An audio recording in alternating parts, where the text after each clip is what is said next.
Hi, thanks for joining us for the Christmas edition of Pittsburgh Sportsline. Got a real good show for you tonight. Got a special guest, Al McCauley, local boxing trainer, boxing manager, managed world champions. He's got a lot of insight for us. As always, we have Smoking Jim Frazier and we have Al Levine, Talking Machine. We're going to get started with our regular beginning. Al Levine, what's on your mind? These Steelers are on my mind, and the Pitt football program's on my mind. I'll start with the Pitt program since that's so negative.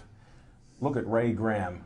Come in, seemed like a salesman, sold us a bill of goods, high octane, and then he leaves us in less than a year, and his same speech he pulled out.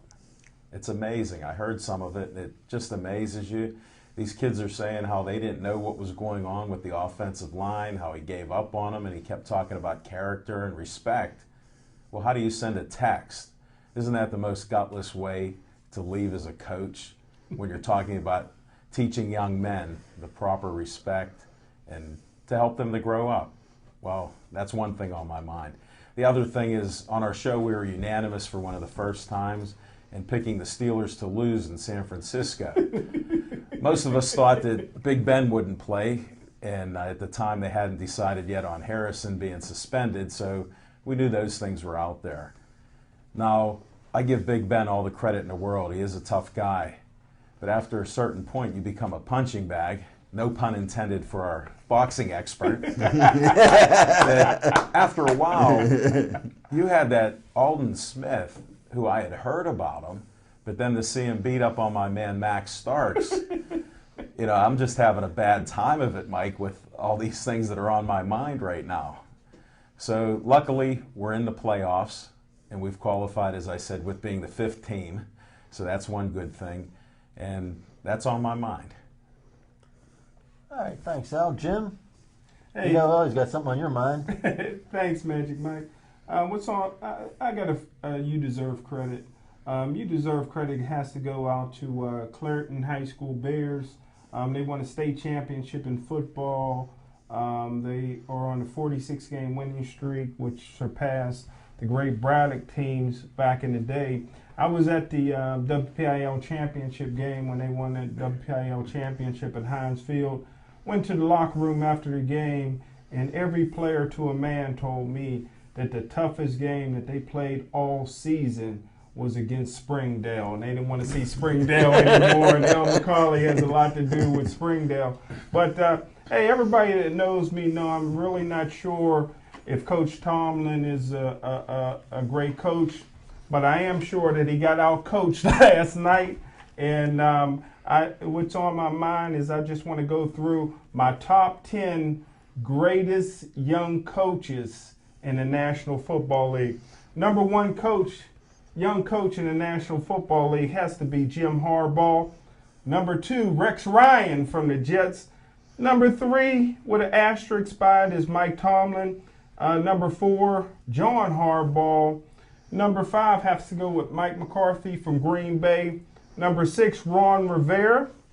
Number 7, Sean Payton. Number 8, Ken Wisenhunt. Number 9, Gary Kubiak. And there's 3 at number 10, Jim Schwartz, Raheem Marshall, Jason Garrett. So those are my top young coaches in the National Football 3 League. at number 10? 3 at number 10, man. Like Does that mean 12? All 3 make it 5. Three-way tie, yeah.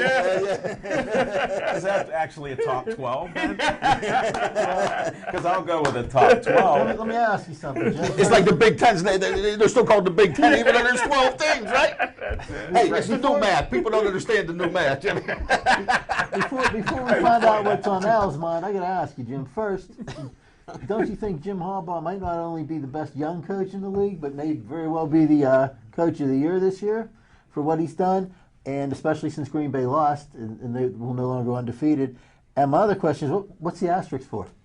Well, you know, with Mike Tomlin, and I love Mike Tomlin, he's a friend of mine, but you know, when you I put an asterisk by it because I do not know, and I don't think anybody can convince me that he can coach, because Mike Tomlin inherited a great team from Bill Cowher.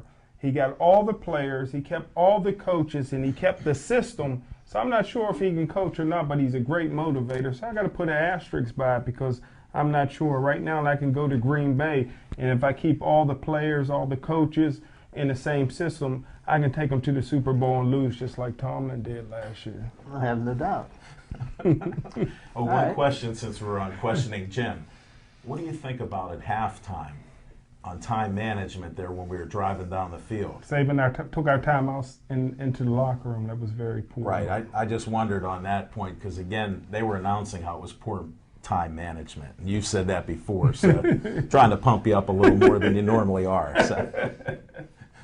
All right, well, let's get to our guest. Al, what's on your mind? Well, I'm just going to continue on what Jim was talking about, what Al was talking about. Since we're on football, let's stay on football. Number one, I think Mike Tomlin is a good, solid young coach. He's been to 2 Super Bowls in only a period of a few years. You understand what I'm saying? Won one, lost one. But listen. The bottom line, the system's the thing. The coach only coaches the assistants anyhow. You understand what I'm saying? So you need a coach that keeps that system in place. Chuck Noll did it. He came in, Bill Cowher did it, and Mike Tomlin's continued it. And I got to give the man credit. You know, he follows the program. The Rooney's put the program together. He follows the program. I think he's an excellent young coach. And I think he's going to be the Steelers coach for the next 20 years and win another 5 Super Bowls. That's what I believe about Mike Tomlin, number one. Number two, to hit the pitch situation. That's a disgrace. That's a straight-up disgrace. I'm going to tell you the truth. Listen, what they should have never fired Wannstedt in the first place. What they should do is this. They should either get Tom Bradley or Tommy Clemens to coach.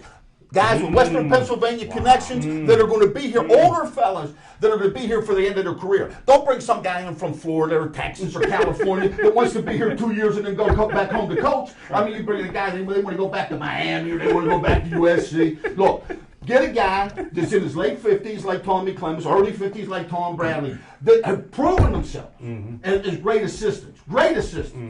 And this would be their career job. They're going to be here 20 years, finish their career here. What Pitts needs is consistency.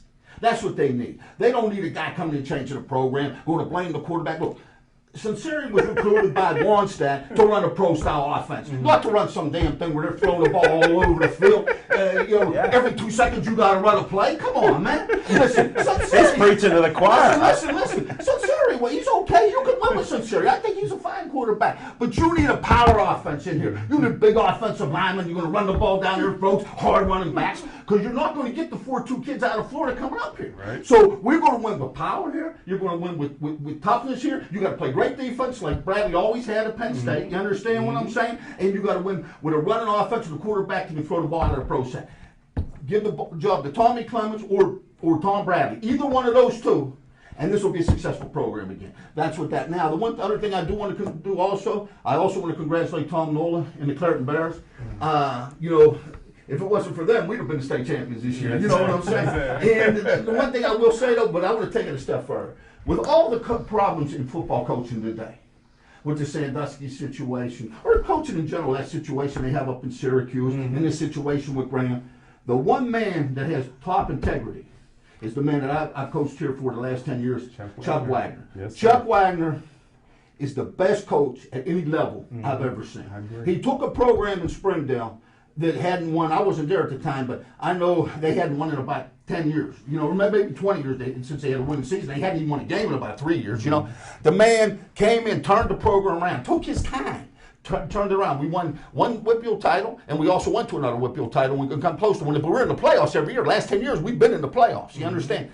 The bottom line with Chuck Wagner is he's a man of integrity. He cares more about the players than he does his winning record, but we still won. We still won, even though winning wasn't our only goal and our only objective. Look, we put a lot of kids into college programs, and all our kids that came through these programs were better kids from playing for Coach Wagner. And I say Coach Wagner is the best coach in the history of football. Even he's the 4th winningest coach in Whitfield history, but he came into programs and completely turned them around. He didn't come into programs that were already made. He turned these programs around, and I think that man is the best coach in the history of football.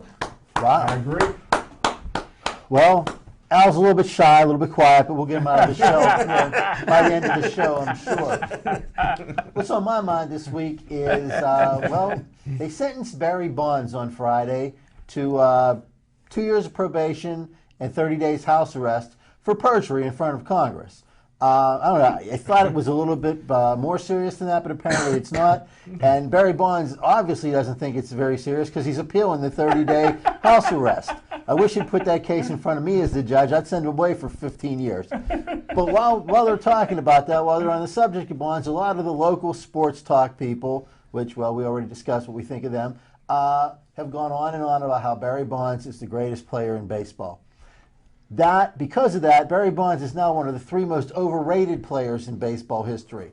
Okay, along with Cal Ripken Jr. and Ted Williams, he's one of the 3 most overrated. And I'm not saying that those guys weren't great. Those guys were great players, but they were not as great as their legend makes them out to be. All right, Barry Bonds, great home run stats, probably juiced up a little bit, but you know, I mean, great stats. Okay, Cal Ripken Jr. He had some nice stats too, but he was a 276 lifetime hitter. Does that get you into the Hall of Fame? I don't know. The reason Cal Ripken's in the Hall of Fame is because he went to work every day. Yeah, he had a nice long streak. 2,600 some games that he went without missing a game, and that's great compared to what these other players do. But you know what? He went to work every day. That's what you're supposed to do. All right. When I was in the Navy, I was where I was supposed to be every day, all year, not just for 162 days, but every day, all year. And since we started this show, I haven't missed a show. Does that mean I should be in the Bethel Park Broadcasting Hall of Fame?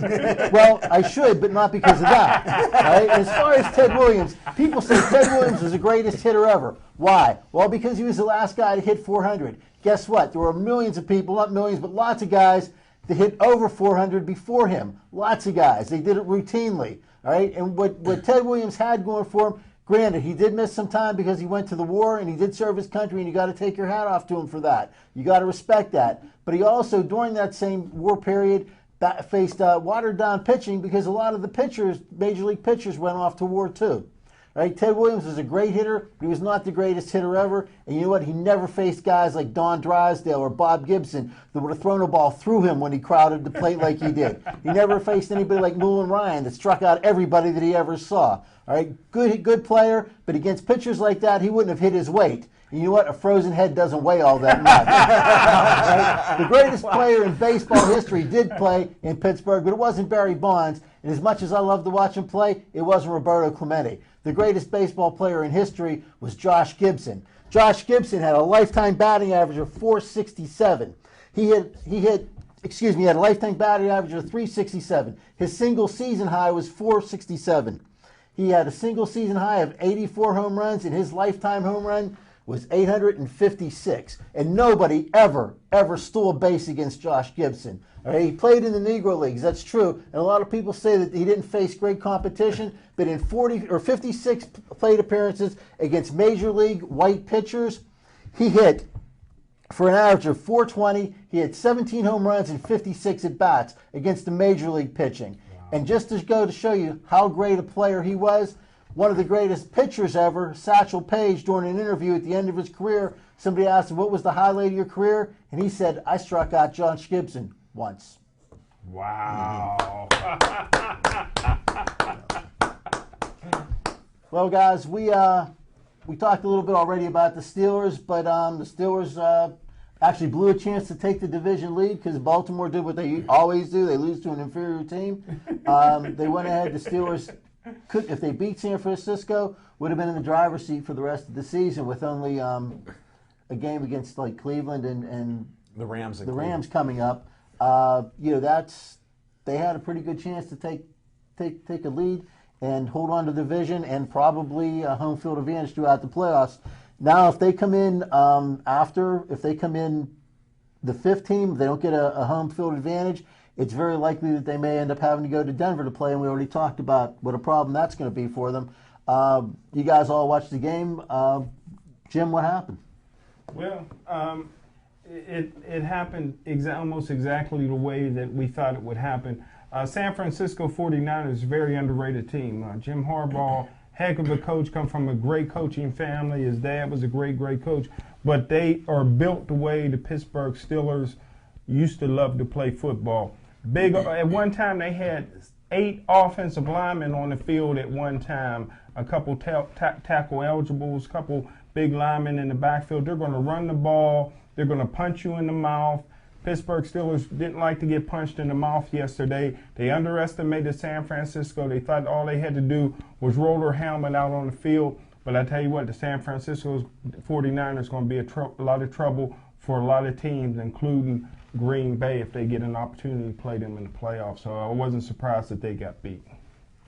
I agree with you. We were talking a lot about that last week. But here they had this great opportunity. Why don't you at least put Charlie Batch in there to try? At least maintain the game and maybe get a couple of those field goals, which it looked like we were driving for at the end of the half. That's what was disappointing there.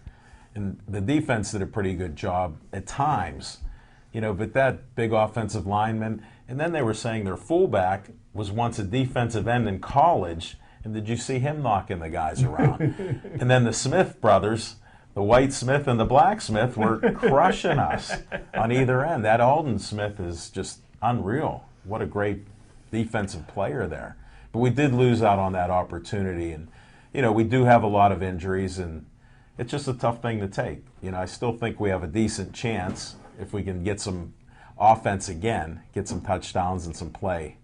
So those are my thoughts on the Steelers there. I think a lot of it's a mindset. Pouncey was hurt, Harrison was suspended, and I think in Roethlisberger obviously was at about 20%. So I think they went in. I mean, he wasn't himself, obviously, but I'm just saying I think they went in with a mindset. Oh, we're banged up. They didn't come in aggressive the way they come and play. You understand what I'm saying? They came in with a mindset, we're banged up, we're supposed to lose this ball game. And that's not really Steeler football. But there's ebbs and tides in this league. And it's who gets hot at the end wins. Right. Yeah, I mean, remember the year the Patriots were undefeated, lost in the Super Bowl. You understand? It's who gets hot at the end wins.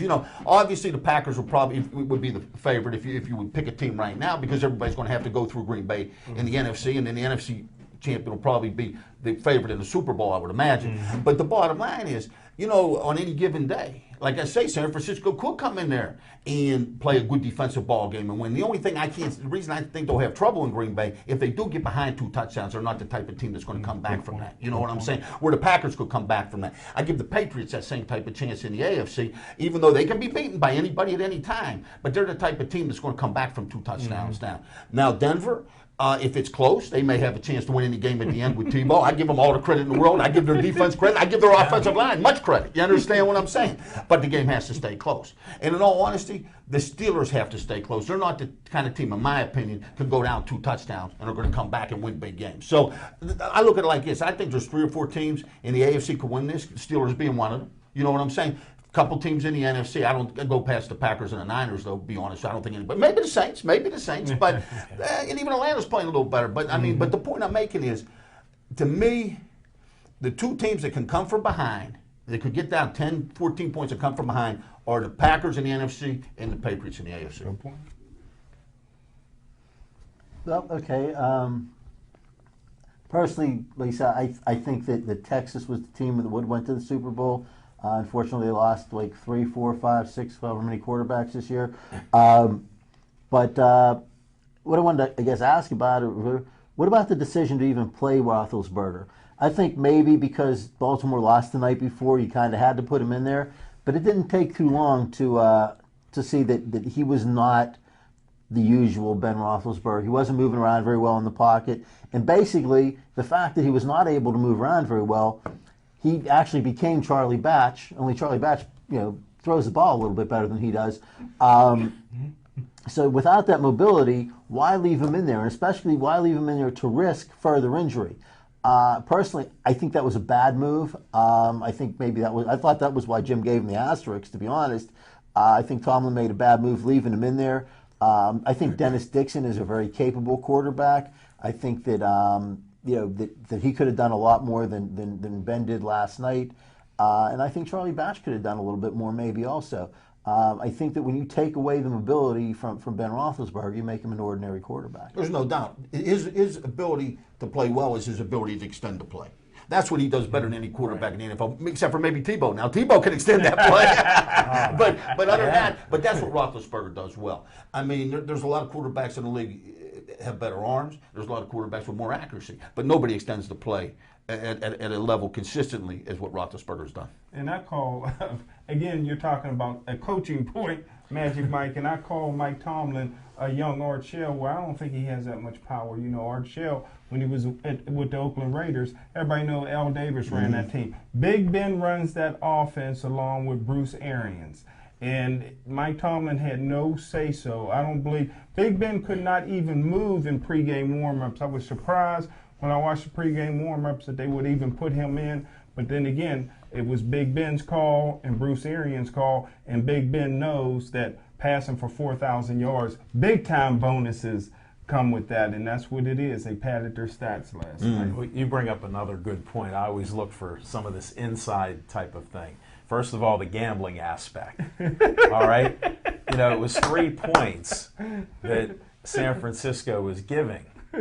So, I mean, what's going on there? This could have been a close game. Instead, it was no contest. After the first quarter, we were hopeful, and at the half, still hopeful. But you could just see it was like there's going to be a blow up here. His body's just going to quit on him. And then the coaching. If I'm a coach and my player's at risk, this is the $100 million franchise quarterback. You have to make a decision. He said he took 2 Advil and whatever. So, I mean, 2 Tylenol, 2 Advil. And then they said the trainer was upset because he wouldn't take a shot. Well, if he would have taken a shot, he had 2 different shoes, he might have tore up his leg, something awful. So he shouldn't have been playing if you have these other people telling you. Like Mike said, after a little while, put Charlie Batch in. That's what he's making the money for. He's in shape this year. Give him a shot. Let's see what happens. You had the young receivers catching the ball inside against these monsters on the defense. I mean, look at Mike Wallace taking some hits there with balls behind him. Look at Heath almost getting killed quite a few times with the high ball. You know yourself, if somebody can't put any weight on that front foot, it's all arm.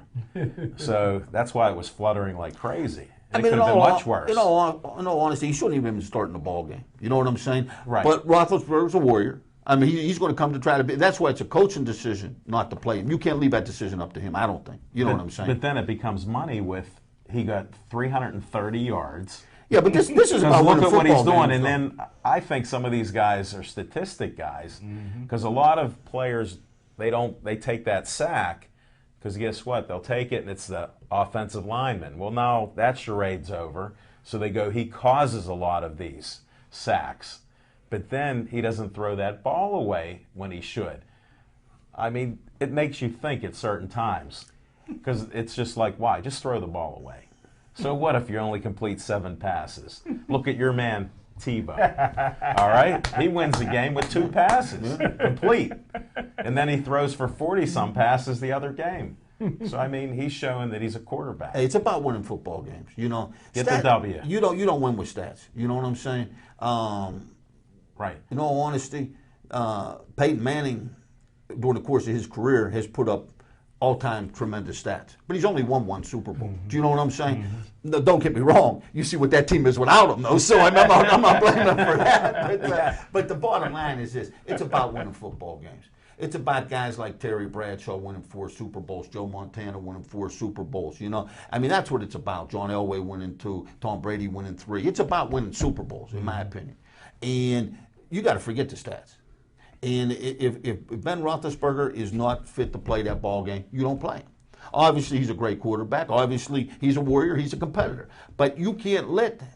It's just like in a fight. If I'm working a fight and I see my fighter's getting his brains beat in, I'm going to stop the fight. My fighter's not going to stop. Well, my that's what I wanted to win. ask You understand you, what I'm saying? But the bottom line, you're working a corner. It's up to you as the manager and the trainer to stop the fight. You can't allow your fighter to get injured permanently because you don't stop it. And that's what you're doing with Roethlisberger. You can't let him play in a game that he can get injured permanently in. Then do you think... I would like to think that Tomlin makes the decisions. But whether it's Tomlin or Arians or Roethlisberger himself, whoever decided to leave him into that game last night should get Jim's asterisks because there's a problem with that kind of thinking. Sorry. And I guess, we kind of beat the Steelers to death here. Yeah. Al, you're a great boxing manager, great boxing trainer. Jim and I do a lot with local boxing also. Al down at the end, is knowledgeable on the subject also. But I guess just to let you give us a state of what's going on in boxing, especially with you and your guys, and then a little bit about the rest of the local scene. Well, I mean, Paul, he'll be back this winter. We're looking at a few different things. We'll be back in a big fight. We're done with our tune-ups now. Our next fight will be a big fight. I'm not at liberty now to announce who it's going to be yet because we're negotiating on 3 or 4 different levels with 3 or 4 different fighters. But it's going to be a big fight, probably a title fight. So that's Paul's next fight. And then I got Timmy Williamson, still going to make a big dent in the heavyweight division. He'll be back also in February. Right now, my 2 southpaws are both top world-class fighters. Obviously, Paul's still undefeated in 46 fights. He's never lost a fight. He was world champion for 5 years. He had 10 title defenses, and he's been undefeated in his comeback. He's fought 9 fights in his comeback. He's undefeated. Now we have a few serious offers, and within the next month, we'll be able to announce who we're fighting, and when it'll probably be in March. Timmy, by the same token, was alternate on the Olympic team. He's had an excellent pro career. He had a few personal problems, but those are overcome now, and he's back working. And hopefully, the state of the heavyweight division right now, I think Timmy could do real well against anybody, including either Klitschko. So he sparred with Vladimir Klitschko, cut his eye, and they sent him home. Emmanuel sent him home after he cut Vladimir's eye. So, bottom line, Timmy has the ability to beat any heavyweight in the world. So that my 2 guys are both ready to step back up at that top level. Both Paul and Timmy are ready to step up at that top level and compete with anybody in their division. And I seen that. I don't know if you're aware of this, but Friday night, Floyd Money Mayweather was in Pittsburgh. Oh, I didn't know that. Yeah, he was in Pittsburgh doing some promotions, and I thought maybe, he was starting to come to the area maybe to help to get some excitement for Paul Spadafore. We came close to signing that, Jim. Right before you fought Ortiz.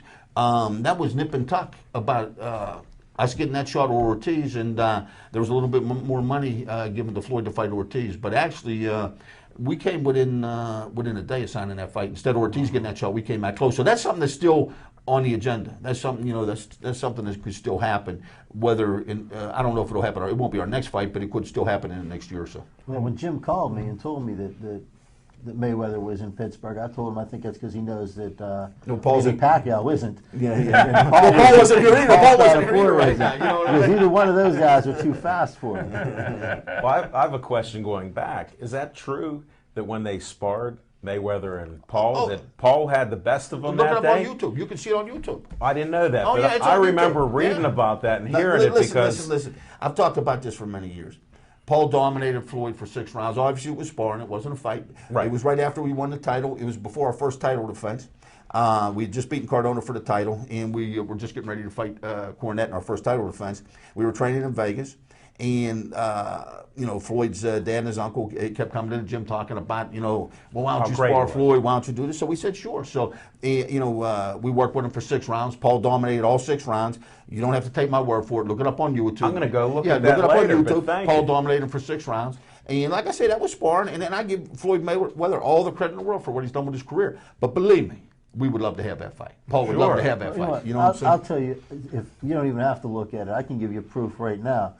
If Mayweather had done well in that sparring match, Al wouldn't have had any trouble getting that fight signed because Mayweather's big on fighting people he knows he can beat. That's a super point. That's how the boxing industry is that I've watched growing up enjoying it. Mm-hmm. If somebody thinks they have a shot, then they're going to do it, especially if they're at the top. Well, I mean, when you're at the top, you're calling the shots. Right. That's what I mean. And you're making the money. But make no mistake, I'm not going to lie. Floyd wanted to fight Paul, though. Did he? And he wanted to have that. Just couldn't work the details out?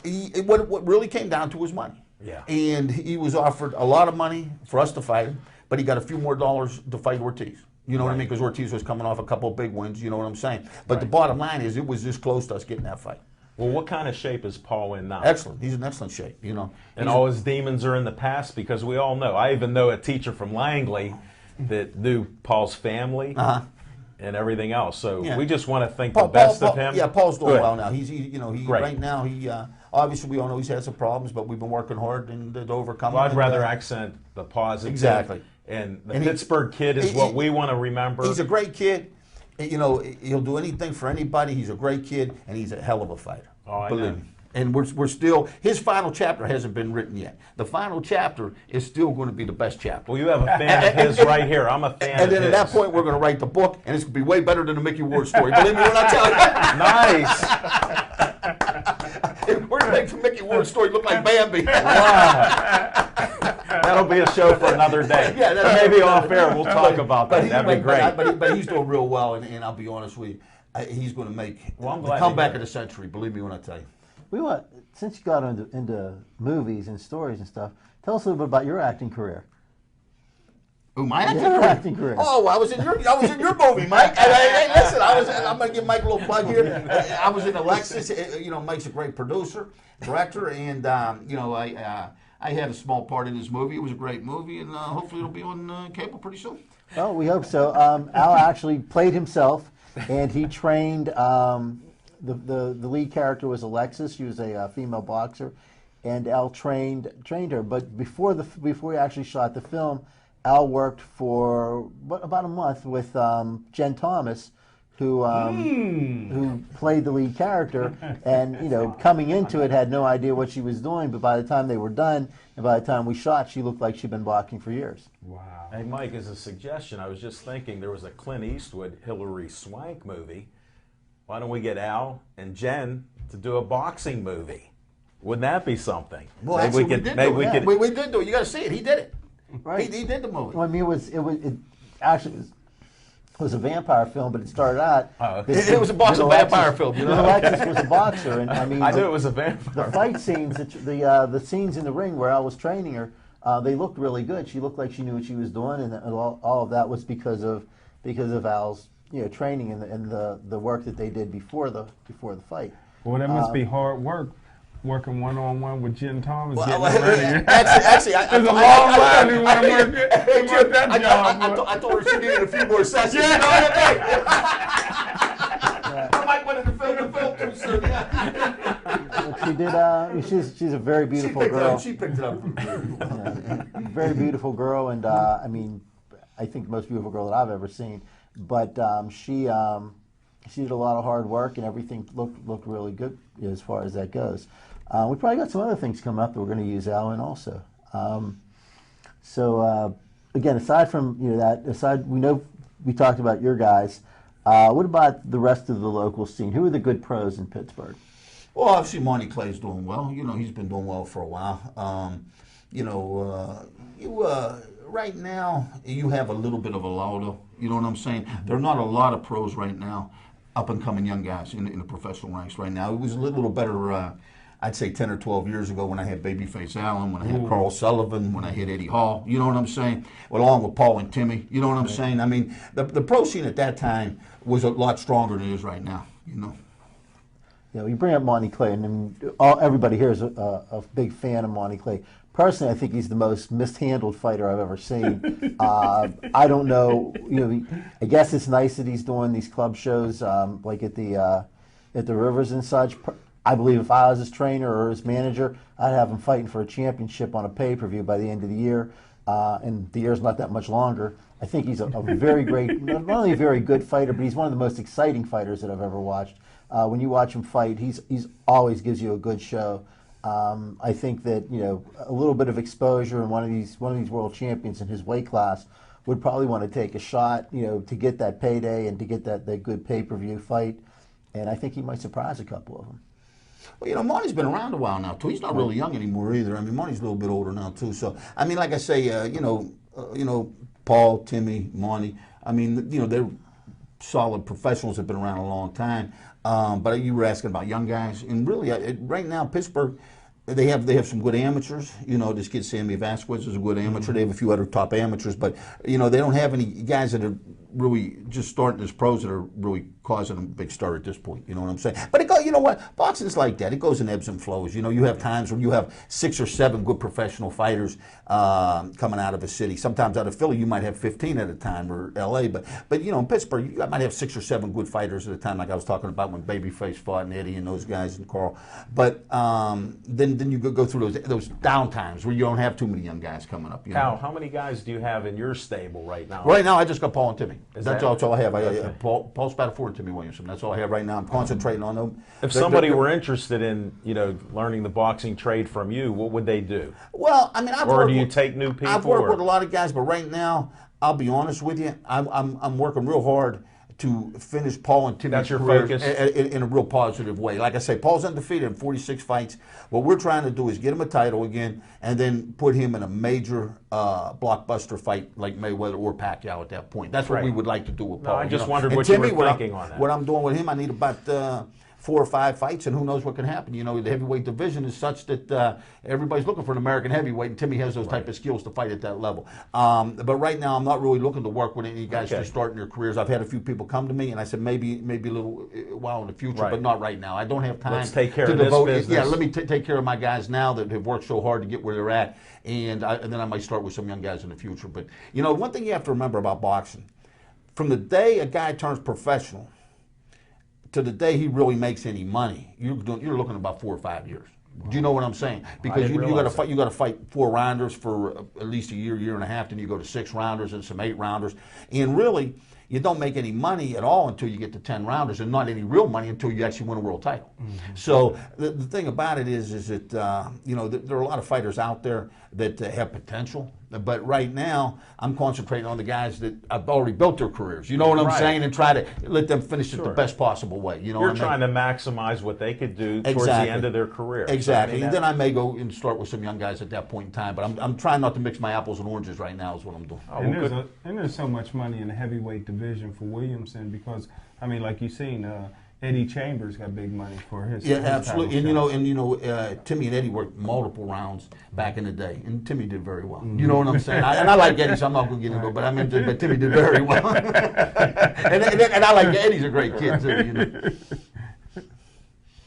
All right. Well, again, back into you've already said that you're not taking any new fighters on right now. Not right now. But there are other trainers, other guys. If somebody comes to you, or if somebody comes to a trainer or a manager, and the manager looks at the guy and says, okay, first, obviously you're looking for somebody who has the potential to be a great fighter and a world champion. Exactly. But there's a lot of different levels of fighters, and we talked about this a little bit before. Sometimes a guy might come up and you look at this guy and say, no, he's never going to be a great fighter, he's never going to be a world champion, but he could earn some paydays as a challenger or some paydays as an opponent, because like you said, you work your way up, 4-round fights, 6-round fights, 8-round fights, until eventually hopefully you get a title shot. But along the way you have to fight a lot of different fighters, and those fighters are guys that probably are picked to fight for one reason or another, basically because they can't hurt your guy, but they can make your guy look good. How along the way do you decide, okay, I might pick up a couple of guys who are never going to be champion, but they might get us a couple of good paydays? Or, how do you decide you don't want to do that? Well, personally, and I'm going to be very honest with you, Mike, I've never worked with a guy I didn't think had potential to be world champion. I know a lot of guys that do, but what happens is a lot of guys can make some type of living in the game, but it's a dangerous game. And I'm not trying to get anybody hurt in the game. And a lot of times guys that are just tough guys and they last a long time in the game, those are the guys that get punchy. And I'm not trying to get any fighter that I'm working with walking around on his heels when he's done. So the bottom line is, every fighter I've ever had that I've worked with had potential. Now, they didn't all win world titles, but they all had that potential. And a lot of them fought for world titles, a lot of them fought for regional titles. But every fighter I've ever worked with had potential to win a world title. And I've had other fighters come to me, and if I didn't think they had that potential to win a world title, I wouldn't discourage their dream, but I would just tell them I didn't have the time to work with them. Do you know what I'm saying? Because I'm not trying to get a guy hurt in this game. Because you know what? You could get hurt playing football too, but generally you're not going to get hurt as seriously as you do in boxing. And in other sports, you're not going to get hurt in the same level. So I personally do not try to encourage a guy to fight if I don't think he can be a world champion. Because if you're not going to make money doing this, why take that risk?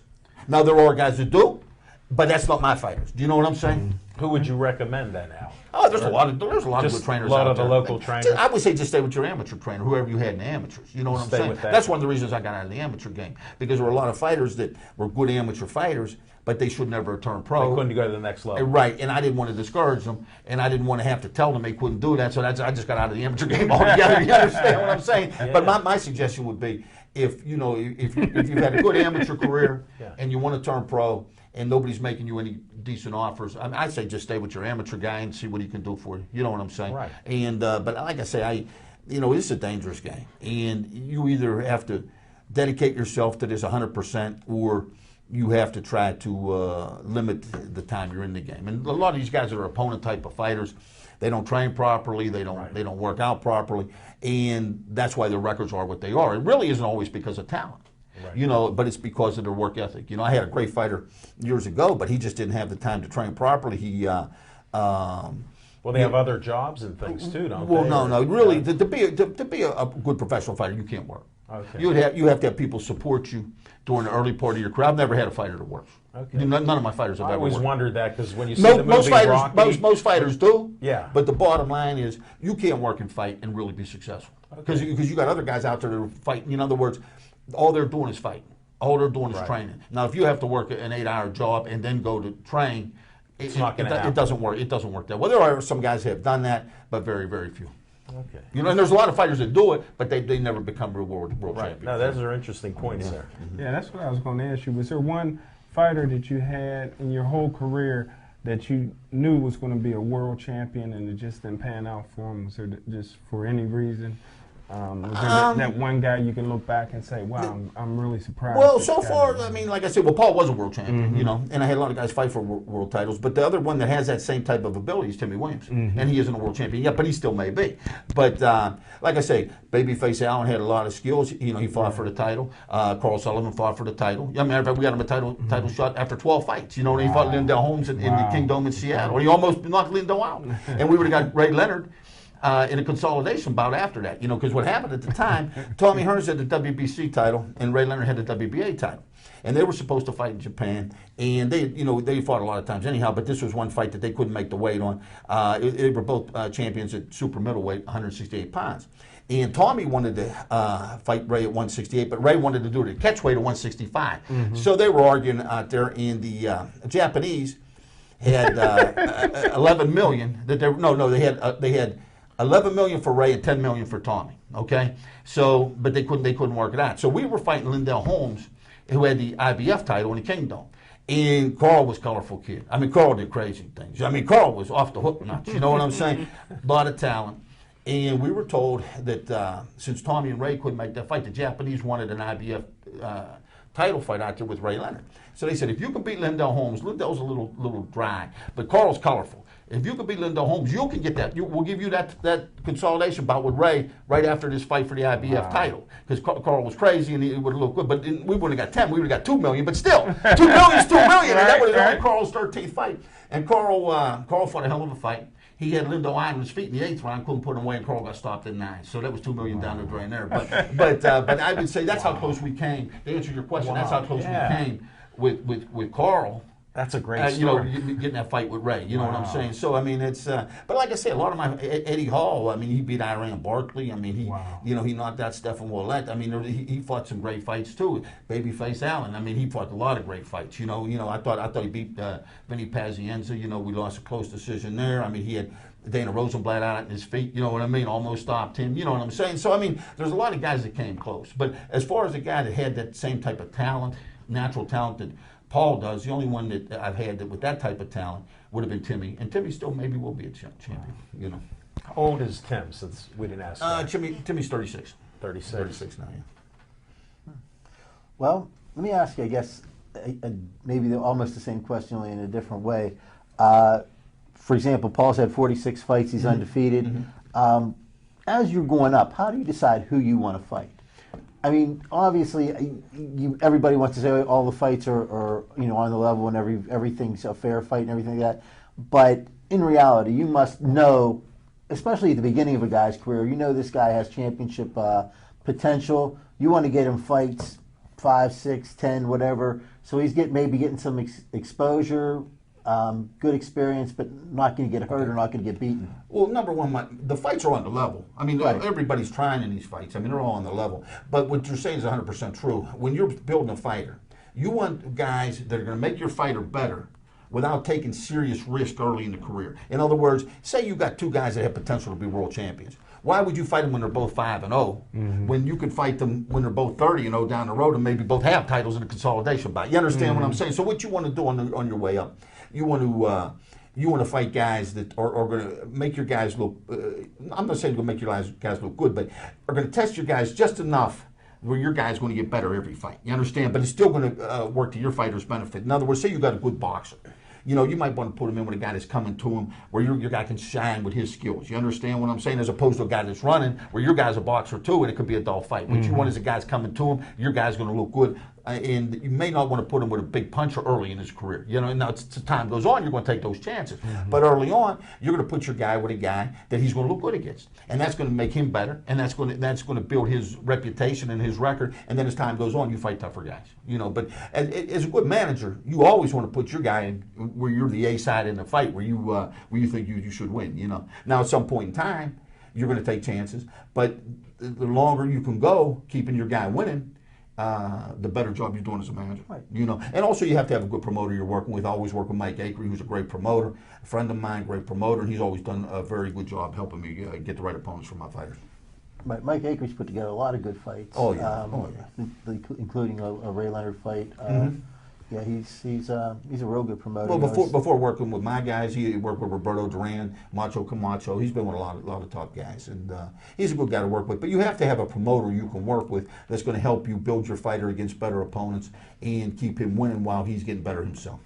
Well, as far as Paul's career, as he was coming up, what would you say was probably the breakthrough fight for you, the one where it was, okay, this is the one where we're stepping into the big time? Well, I mean, the real breakthrough fight to me was when he beat Cardona for the title. Because he was a 3.5 to 1 underdog there, but we knew he was going to win. In other words, he was an underdog on paper, but I knew there was no way that Cardona could beat him. That's what I'm talking about, styles. I mean, Cardona was coming at you, but his footwork wasn't all that good. And Paul, at that time, his hands were fast as lightning. You know, he had that jab, and he gave you angles that you couldn't deal with. And I knew there was no way that Cardona could beat him. So the bottom line was, if I had to pick one fight in his career that was a breakthrough fight where people said, well, boy, this kid's really something, it would be that fight. Because you remember, the average person outside of our inner circle thought Paul was going to lose that fight. Like I say, he was a 3.5 to 1 underdog, and Paul won all 12 rounds, and he dominated Cardona in a great fight. But I would have to say the Cardona fight would have been the breakthrough fight you're asking about me. All right. Well, I guess, I mean, obviously a title fight's always the big time. Well, he was fight never tested up to that But point. the, A little bit with Rocky Martinez in Chicago. One of the I guess another question along the lines of being a good manager is you were able to get him that fight. Cardona didn't take that fight because he knew Paul was going to beat him. Somewhere along the way, he must have thought he had that chance, and you guys set up a pretty good match. What happened was Sugar Shane Mosley was the champion, the IBF champion at 135 pounds of lightweight. He moved up to welterweight. So it was for the vacant title. And so Cardona was ranked number 1, we were ranked number 2. So it was the mandatory.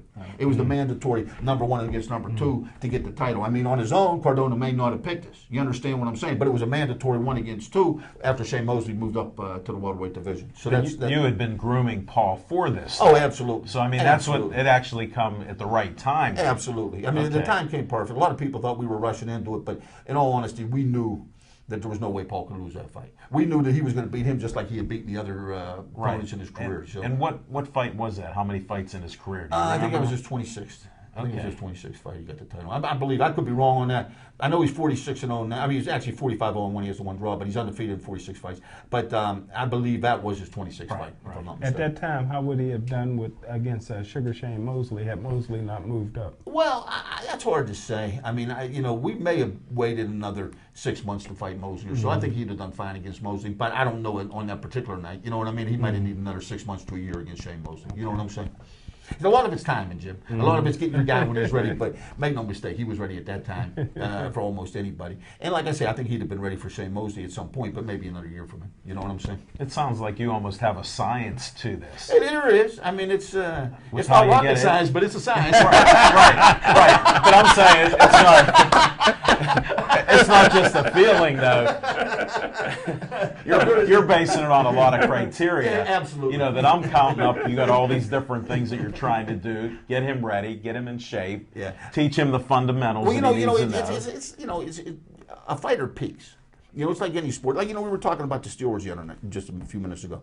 During the course of a football season, you're going to peak and you're going to valley. You know what I'm saying? Look at the Packers getting beat by the Chiefs the other day. You understand what I'm saying? So the point I'm making is you have to put your fighter in a big fight when he's peaking. You know what I mean? You don't want to wait. So it's the timing again. You don't want to wait. Yeah, what I'm saying, you don't want to wait too long, and you don't want to put him in too early. You put him in too early, he gets beat before he's ready. And if you wait too long, the grapes kind of wilt on the vine. You know what I'm saying? Yeah. So time is a big thing in managing a fighter. You know what I'm saying? No, it makes sense.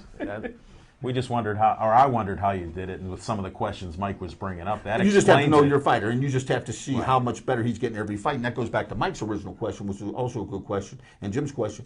What you try to do is throughout the course of the career, you build your fighter against better fighters, against better people, and see how he does and see how he steps up. And as long as he continues to improve at every level, then you know when he's ready to fight in the big time. Right. You know. That makes sense. Okay, well, we talked about the local scene. Who are the good fighters out there? Who are the good pro fighters out there? I mean, my favorite, Manny Pacquiao. A lot of people say Mayweather's good. Obviously, that's a fight people want to see. The average, the general public, they want to see Mayweather and Pacquiao. And if you ask 100 people, 150 people tell you Mayweather win, 50 people tell you Pacquiao win. And that's what makes for controversy. And that's what makes for a good fight. I mean, it's like Frazier Ali. The first time they fought, you had 50 guys thought Frazier would win, 50 guys thought Ali would win. You know what I'm saying? And the bottom line is, that's one of the things that boxing needs more of right now, are fights that, the people that are watching the fights, that are buying the pay-per-views, half of them think one guy's going to win, half of them think the other guy's going to win. And that's what we haven't had as much of lately as we had in the past. You know what I'm saying? Do you think we'll see that fight now? Yeah, I think we will. I don't think it's going to happen anytime soon, though. I think you're still looking another year. Hopefully we won't see it, because hopefully I'll get Paul with Mayweather. If Paul will be Mayweather, it'll be Paul and Pacquiao. So hopefully we won't see it, Jim. We might have a scoop here. But Nice one. But in all honesty, barring that, I think you will see that fight, but I don't think you'll see it for about a year. And at that point in time, I think it's going to be the biggest fight since Sugar Ray Leonard and Tommy Hearns. You remember, I would say to this point in time, and you could say some other fights, but Ray Leonard, Tommy Hearns was probably the biggest non-heavyweight fight of all time as far as predicted before the fight. The first Ray Leonard, Tommy Hearns fight in '81. Remember that fight? Remember, you'd half the people thought Tommy was going to win, half the people thought Ray was going to win. You remember that? You think that fight was bigger than Ray Leonard, Roberto Duran fight? First one? You might be right there now. You might be right because Roberto was coming up to 47. You understand, from 35. You might be right. It's pretty close. It's 6-1, half a dozen the other. To be honest with you, at that point in time, Ray had already lost and beaten Roberto because it had been after the no-loss fight. You know what I'm saying? And Tommy was thought of as a straight killer. You know, one of the signs of a great guest is that the show goes really fast. Hate to cut this off. But that is true. That would be the other one. Yeah, that's one of those two. I'm sorry. That's okay. We had a great guest on today with Al. We're going to have Al back as many times as possible. For the two Al's and for Jim, I'd like to wish everybody a Merry Christmas and a Happy Hanukkah, and whatever other holiday applies. Have a great season. Be safe, and we will see you next week.